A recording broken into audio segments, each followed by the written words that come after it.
ভারত ষড়যন্ত্র করে পরবর্তীতে পাকিস্তান থেকে আমাদেরকে আলাদা করে দেয়, কারণ আমাদের শক্তি যেন খর্ব হয়ে যায়। ওরা পাকিস্তান থেকে আমাদেরকে এক টুকরা করে দিয়ে যদি ওরা বন্ধুত্বের দাবি করে, সারা জীবন নাকি ওরা আমাদের বন্ধু। ওরা আমাদের কি? ওরা আমাদের বন্ধু। ওরা নিজেরা বলে যে আমরা তোমাদেরকে আলাদা করে একটা আদি স্বাধীন রাষ্ট্র দিয়েছি, তা আমরা 7 সিস্টারের মাধ্যমে আপনাদেরকে আরো 6 ভাগ করে দিচ্ছি। আপনি 1 ভাগ করে যদি বন্ধুত্বের দাবি করেন, আমরা কয় ভাগ করছি? 6 ভাগ করে দেব, অসুবিধা নেই। আপনাদের বড় বন্ধু না আমরা? বন্ধু প্রতিবেশী এই আচরণ করে মানুষ। ওদের সাথে যতগুলো বর্ডার আছে দেখেন প্রত্যেক জায়গায় মার খায়। পাকিস্তানে মার খায়, এক কথা বলেন না কেন? চীনে মার খায়, নেপালে মার খায়, মায়ানমারেও মার খাচ্ছে, ভুটানে মার খায়, আফগানিস্তানের একটা সরু গলি আছে ওদের দেশের সাথে, ওখানেও গেলে মার খায়। শুধু আমাদেরকে মারে। এই জন্য এই মার খাওয়া আমাদের বন্ধ হয়ে গেছে, এখন বন্ধ হবে ইনশাআল্লাহ। দেখছেন না সবাই ঐক্যবদ্ধ হয়ে গেছে। আপনারা যত ঝামেলা করবেন এই দেশ তত মজবুত হবে ইনশাআল্লাহ। এদেশে আর দলমত থাকবে না। এদেশে এখন সবাই এক, আমরা সবাই মজলুম। কথা বলেন না কেন? আউযু বিল্লাহি মিনাশ শাইতানির রাজীম। বিসমিল্লাহির রহমানির রহিম।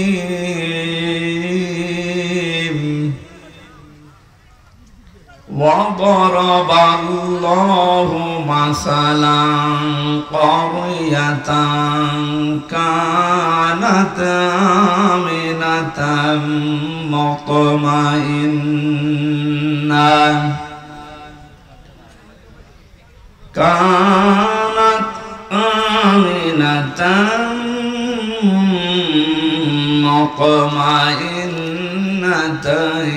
يأتيها رزقها رغدا من كل مكان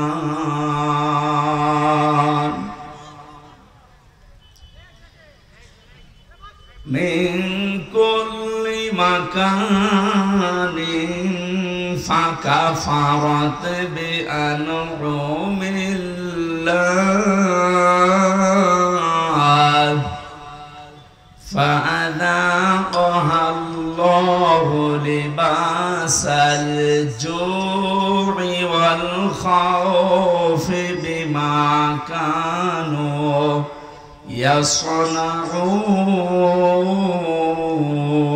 يصنعون صدقت يا ربنا عن أبي هريرة رضي الله تعالى عنه قال قال النبي صلى الله عليه وسلم عليكم بالجهاد في سبيل الله فإنه باب من أبواب الجنة رواه ابن ماجه وما زادهم إلا إيمانا وتسليما اللهم صل على محمد وآله وصحبه وبارك وسلم الحمد لله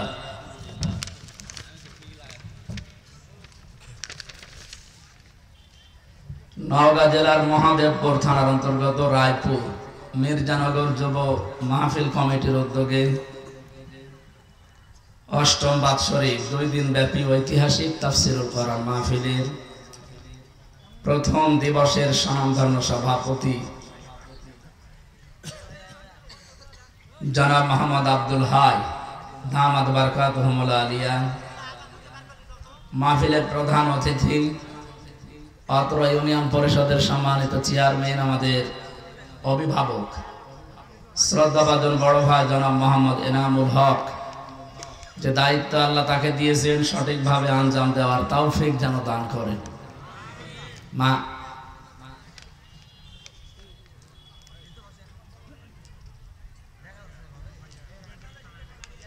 কুল্লুকুম রাঈন ওয়া কুল্লুকুম মাসউলুন আন রাইয়াতিহি, প্রতিটি মানুষ দায়িত্বশীল দুনিয়ায়। যে যে দায়িত্ব পেয়েছে দুনিয়ায়, কিয়ামতে ওই সম্পর্কে আল্লাহ তাকে জিজ্ঞাসা করবে। ওনার মাথার উপর একটু বেশি এসেছে পুরা ইউনিয়নের। আল্লাহ রাব্বুল আলামিন তার কালাম দিয়ে, তার কথা মতো, তার বিধান দিয়ে এই ইউনিয়নকে চালানোর মতো যোগ্যতা আল্লাহ যেন তাকে দান করেন। এতক্ষণ আলোচনা রাখলেন আপনাদের নওগাঁর সন্তান, ইসলামিক চিন্তাবিদ, মুফাসসিরে কোরআন জনাব মাওলানা হাফেজ মুআজ্জেম হোসেন, প্রতিষ্ঠাতা পরিচালক মক্কা ইন্টারন্যাশনাল হিফজুল কোরআন মাদ্রাসা, নজিপুর বাজার, নওগাঁ। আগামীকাল এখানে এশার পরে আসবেন যিনি ইসলামিক চিন্তাবিদ, শিক্ষাবিদ, মুফাসসিরে কোরআন ডক্টর মাওলানা শাইখুল ইসলাম শাইখ, রংপুরের। আলোচনা রাখবেন মাওলানা হাবিবুর রহমান যুক্তিবাদী। বিশেষ অতিথি, আমন্ত্রিত অতিথি, অনেক মানুষের নাম দিয়েছেন, সম্মানিত পরিচালক জনাব দেলাওয়ার হোসেন সহ অন্যান্য সম্মানিত ব্যক্তিবর্গ, সামনে বসা মুসলমান ভাইরা, পর্দার আড়ালের সম্মানিত মা এবং বোনেরা, প্রাণপ্রিয় নওগাঁবাসী, আল্লাহর দরবারে শুকরিয়া জানাচ্ছি যিনি আমাদেরকে এখনো সুস্থ রেখেছেন। বিশাল একটা জগদ্দল পাথর আমাদের বুকের উপর থেকে সরিয়ে দিয়েছেন। ওয়াদানা আনকা বিজরাক আল্লাযী আনকাযা যহরাক। হে নবী, আমি আপনার পিঠ থেকে ওই বোঝা সরিয়ে দেইনি যেটা বাঁকা করে রেখেছিল আপনার পিঠকে। এটা ১৫০০ বছর আগের কথা। তখন চলছিল আইয়ামে জাহিলিয়াতের যুগ। যে আইয়ামে জাহিলিয়াতের বোঝা নবীর পিঠকে বাঁকা করে রেখেছিল, ২০২৪ সালের ৫ আগস্টের আগ পর্যন্ত এদেশে আওয়ামী জাহিলিয়াতের যুগ চলছিল। এটাও আমাদের বুক পিঠ বাঁকা করে রেখেছিল। কথা বলে না কেন? শব্দ দুইটা প্রায় কাছাকাছি না? আইয়ামে, আওয়ামী, আর দুইটার চরিত্র প্রায় একই। ওরাও যা যা করেছে, এরা তার চাইতে এক কাঠি বেশি। আমি আয়ামে জাহিলিয়াতের যুগের যারা দায়িত্বে ছিল তাদের জীবন পড়েছি। আবু জেহেল, উতবা, সাইবা, আবু লাহাব, আবু সুফিয়ান সহ যারা দায়িত্বে ছিল ওই সময় বিভিন্ন মন্ত্রণালয়ে, তাদের 14টা কাজ ছিল। কয়টা? কথা বুঝতেছে? আর ২০০৮ থেকে ২৪ পর্যন্ত এই ১৫.৫ বছরে যারা দায়িত্বে ছিল, এদের কাজ আমি পেয়েছি 15টা। ওরা আয়ামে জাহিলিয়াত হয়েছে 14টা কাজ করি, আর এরা আওয়ামী জাহিলিয়াত হয়েছে 15টা কাজ করি। ওদের সাথে এক কাঠি বেশি। ওই জামানার ওই মানুষগুলোকে যদি কাফের বলা যায়, যারা আর এক কাঠি বেশি, এদেরকে তো কাফের দাদা বলা যায়। তারপরেও যেহেতু একটু হজমজ করে হাজী সাহেব, আমরা অত নিচে নামতে পারি না, কিন্তু হাজী সাহেবের মুখে কয়েকদিন দেখছি একটু মিথ্যা কথা বেশি বের হচ্ছে। যিনি বসে আছেন ওখানে, অথচ ওই দেশের আল্লাহর ঘর মসজিদ গুলো ভেঙ্গে মন্দির বানানো হচ্ছে। সে বসে বসে ওখানে কি করে? আপনি যদি কিছু করতেই না পারেন তো ওখান থেকে অন্য দেশে চলে যান। কথা বলে না, একটা অধিকার নিয়ে আপনি সেখানে বসে আছেন।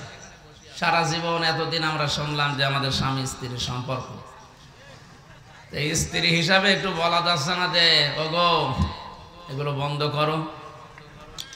দেবে একেবারেই শুনতে না চায়। রাতের বেলা কি করেন? কি কিছু করা যায় না, এমন ভাবে ধরবে। আছেন তো আপনারা দুইজন, একজন স্বামীর বাড়ি, একজন দোলাভাইয়ের বাড়ি, কি আরামে আছেন? অন্তত দুইজন দুই দিক থেকে বলবেন না আল্লাহর ঘর মসজিদ ভাঙা যাবে না। বাংলাদেশে কোনো মন্দির ভেঙে মসজিদ বানিয়েছে শুনিয়েছেন কোনোদিন? দেখেছেন? অথচ এগুলো এখন আমরা দেখতে পাচ্ছি।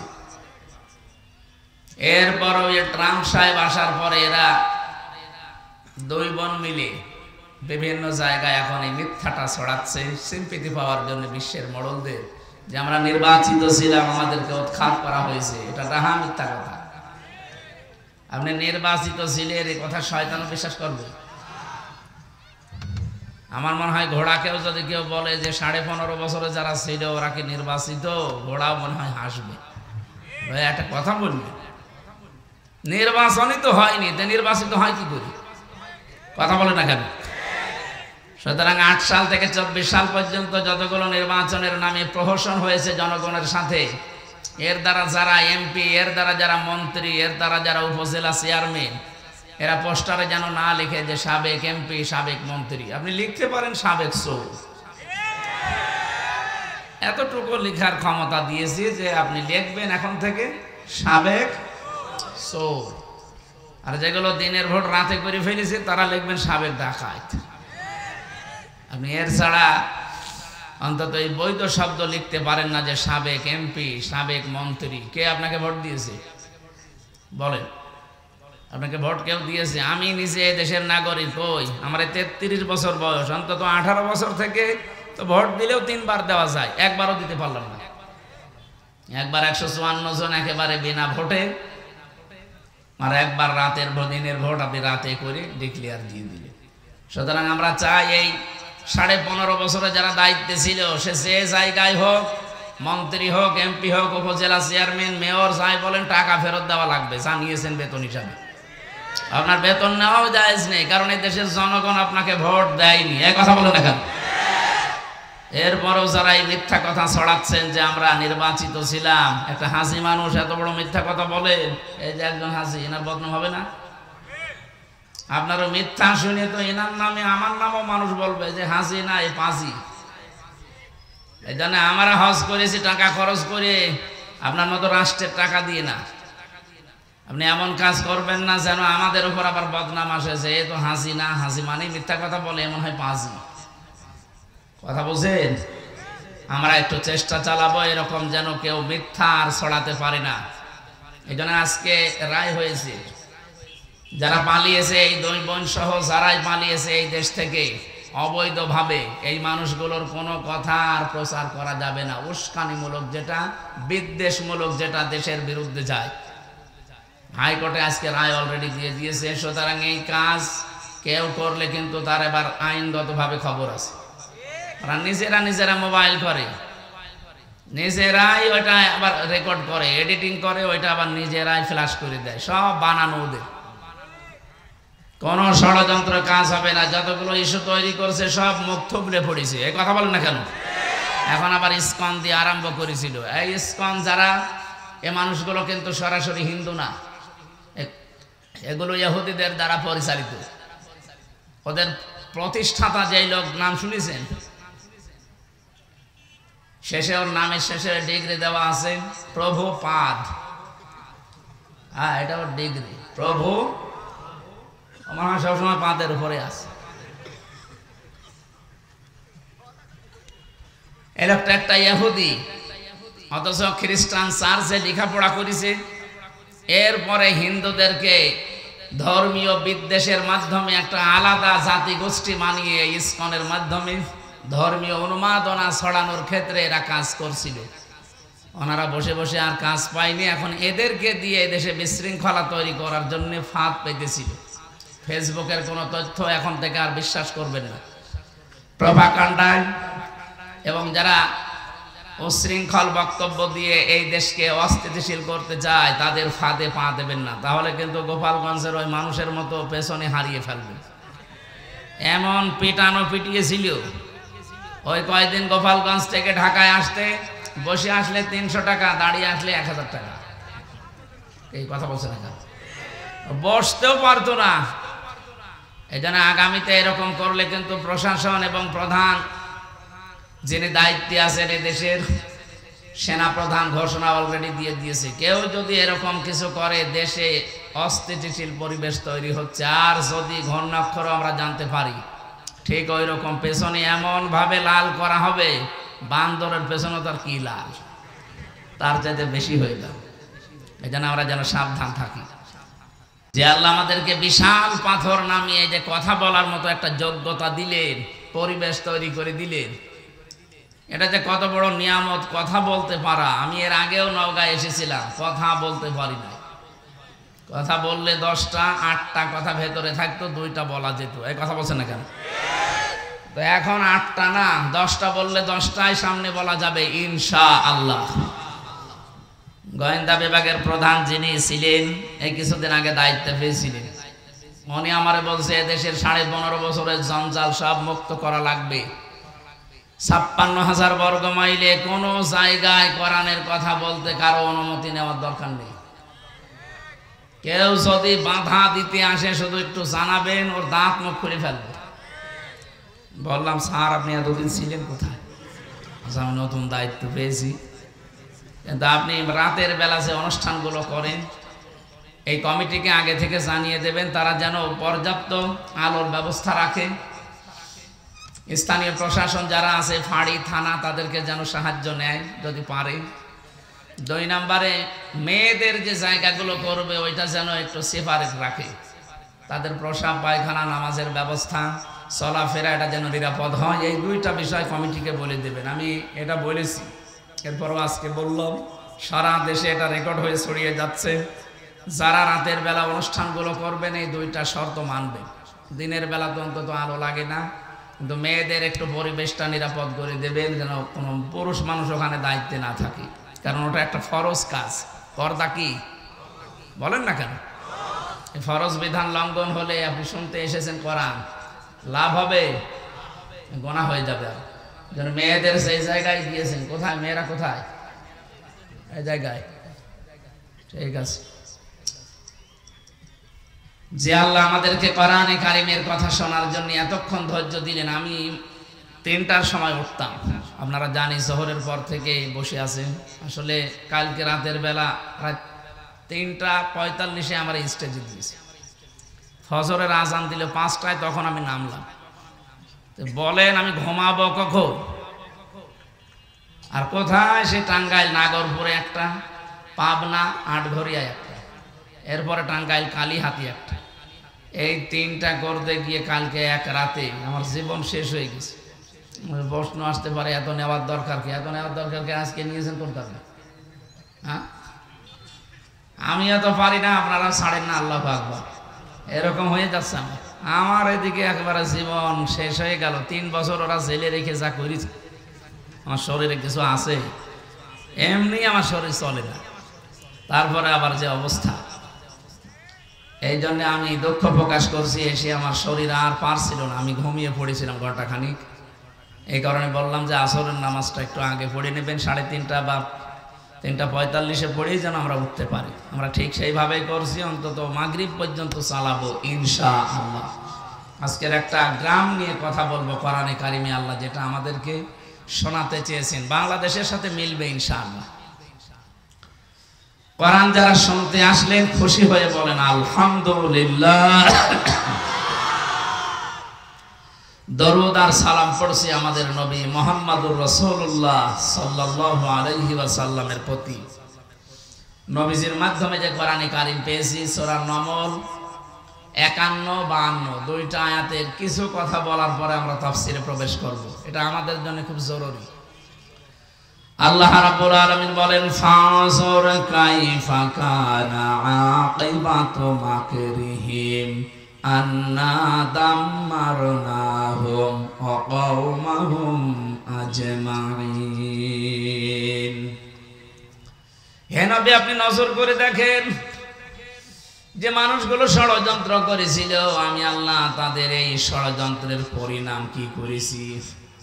আন্না, আমি নিজে, ওয়া দাম্মারনাহুম ওয়া কওমাহুম আজমাইন, তাদের ষড়যন্ত্রের যে 20 দাঁত আমি নিজে ভেঙে দিয়েছি, আমি ধ্বংস করে দিয়েছি তাদের জাতি পর্যন্ত। যে জাতি নিয়ে এতদিন পর্যন্ত ভুয়া একটা মিথ্যা জনগণের মাঝে যে আমরা মুক্তিযোদ্ধার দল, পুরা মিথ্যা কথা। এ কথা যারা বলতো আপনি তাকান তো, তাদের ভেতরে মুক্তিযোদ্ধাকে, তার বাবা এক জায়গায় ছিল আটক, 2 বোন আর এক জায়গায় ছিল, তাদের পরিবারে একটা দেখান যে সে মুক্তিযোদ্ধা। একটা পেয়েছিল বিআই, সে তো রাজাকার। কথা বলছে না কেন? একটা বিআই পেয়েছিল রাজাকার না? আপনি ফরিদপুরে যান, তার বাবা যে একেবারে কমান্ডার ছিল রাজাকারের, সেটা প্রমাণ আছে। নুরু মিয়া, আপনার বংশে কেউ নেই, আত্মীয় স্বজনের ভেতরে কেউ নেই, কিসের জন্য ভুয়া তুলেছিলেন যে মুক্তিযোদ্ধার দল। মুক্তিযোদ্ধার যিনি দায়িত্বে ছিলেন শহীদ প্রেসিডেন্ট জিয়াউর রহমান, তার নাম বললে মানায়। আপনি ধারে কাছে নেই, ওখানে বসে বসে শুধু আগুন বাগুন খেয়েছেন। আর আন্দাজে এই মিথ্যা বলি ছড়িয়ে দেশের মানুষকে ধোঁকা দিয়ে একটা বোকা বানিয়ে রেখেছিল। কথা বলেন না কেন? এখন যারা বড় বড় নেতৃত্ব দিচ্ছে দেশে, বিএনপি বলেন, জামাত ইসলাম বলেন, তারা বলছেন আপনি একটা দেখান যে মুক্তিযোদ্ধার সময় আপনার দলের একটা লোকের ভূমিকা ছিল। এদের স্বাধীন হোক আপনারা চাননি। হ্যাঁ, ভারত থেকে মুক্ত হওয়ার জন্য ওই সময় দেশ দুই টুকরা হয়ে যায়, পাকিস্তান আর ভারত। ভারত ষড়যন্ত্র করে পরবর্তীতে পাকিস্তান থেকে আমাদেরকে আলাদা করে দেয়, কারণ আমাদের শক্তি যেন খর্ব হয়ে যায়। ওরা পাকিস্তান থেকে আমাদেরকে এক টুকরা করে দিয়ে যদি ওরা বন্ধুত্বের দাবি করে, সারা জীবন নাকি ওরা আমাদের বন্ধু। ওরা আমাদের কি? ওরা আমাদের বন্ধু। ওরা নিজেরা বলে যে আমরা তোমাদেরকে আলাদা করে একটা আদি স্বাধীন রাষ্ট্র দিয়েছি, তা আমরা 7 সিস্টারের মাধ্যমে আপনাদেরকে আরো 6 ভাগ করে দিচ্ছি। আপনি 1 ভাগ করে যদি বন্ধুত্বের দাবি করেন, আমরা কয় ভাগ করছি? 6 ভাগ করে দেব, অসুবিধা নেই। আপনাদের বড় বন্ধু না আমরা? বন্ধু প্রতিবেশী এই আচরণ করে মানুষ। ওদের সাথে যতগুলো বর্ডার আছে দেখেন প্রত্যেক জায়গায় মার খায়। পাকিস্তানে মার খায়, এক কথা বলেন না কেন? চীনে মার খায়, নেপালে মার খায়, মায়ানমারেও মার খাচ্ছে, ভুটানে মার খায়, আফগানিস্তানের একটা সরু গলি আছে ওদের দেশের সাথে, ওখানেও গেলে মার খায়। শুধু আমাদেরকে মারে। এই জন্য এই মায়ের খাওয়া আমাদের বন্ধ হয়ে গেছে, এখন বন্ধ হবে ইনশাআল্লাহ। দেখছেন না সবাই ঐক্যবদ্ধ হয়ে গেছে। আপনারা যত ঝামেলা করবেন এই দেশ তত মজবুত হবে ইনশাআল্লাহ। এদেশে আর দলমত থাকবে না। এদেশে এখন সবাই এক, আমরা সবাই মজলুম। কথা বলেন না কেন? যেন কিচ্ছু হয়নি। যারা যা করছে উস্কানিতে পা দেওয়া যাবে না। আলিফ, সাইফুল ইসলাম আলিফকে হত্যা করার পরে একটা ষড়যন্ত্রের জাল বিছিয়েছিল, দেখলো না এখানেও হালে পানি নেই। এদেশের মানুষ এত সংযম, এত ধৈর্যের পরিচয় দিতে পারে। শুধু এরকম না, যত বিষয় সামনে আসবে কোনোটাই পা দেওয়া যাবে না। ধৈর্যের সাথে যদি মোকাবেলা করতে পারি না আমরা। আর এখন যেভাবে ঐক্যবদ্ধ হচ্ছে জাতি, আজকেও ডক্টর ইউনূস প্রত্যেক ধর্মের গুরু যারা তাদেরকে ডাক দিয়েছেন, প্রত্যেক ধর্মের